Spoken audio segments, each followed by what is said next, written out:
Social మీడియాలో మిలియన్ల కొద్దీ ఫాలోవర్లు ఉన్నంత మాత్రాన తామేం చేసినా చెల్లుతుందని భావించే వారికి ఇదో గుణపాఠం. ఇన్స్టాగ్రామ్ స్టార్ గా పేరున్న టర్కీకి చెందిన ఒక వ్యక్తికి రెస్టారెంట్ సెక్యూరిటీ సిబ్బంది చుక్కలు చూపించారు. అమ్మాయిలతో అసభ్యంగా ప్రవర్తించాడనే ఆరోపణలతో అతనికి గట్టిగా దేహశుద్ధి చేశారు. టర్కీకి చెందిన సదరు ఇన్ఫ్లుయెన్సర్ ఒక ప్రముఖ రెస్టారెంట్కి వెళ్లారు. అక్కడ భోజనం చేస్తున్న సమయంలో పక్కనే ఉన్న అమ్మాయిల పట్ల అసభ్యంగా ప్రవర్తించినట్లు సమాచారం.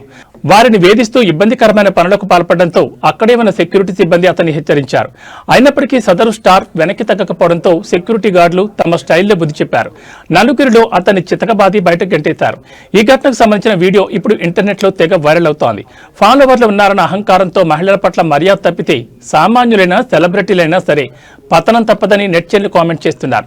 చట్టం ముందు మర్యాద ముందు ఎవరైనా ఒకటేనని ఈ ఘటన మరోసారి నిరూపించింది. టర్కీకి చెందిన ప్రముఖ ఇన్స్టాగ్రామ్ ఇన్ఫ్లుయెన్సర్ రెస్టారెంట్ లో అమ్మాయిల పట్ల అసభ్య ప్రవర్తన, సెక్యూరిటీ గార్డుల చేతిలో దేహశుద్ధి, సోషల్ మీడియాలో పరువు నష్టం. డిజిటల్ ప్రపంచంలో మీరు ఎంత స్టార్ అయినా నిజ ప్రపంచంలో బాధ్యతాయుతంగా ప్రవర్తించకపోతే ఫలితం ఇలాగే ఉంటుంది.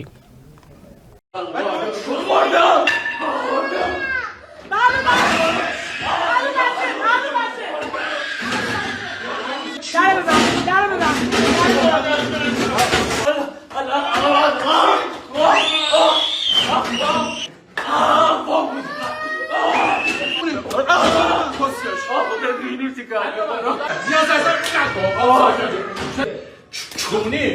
آه، وایسا تو میذارم تو دوربین. آه خفه شو کونی.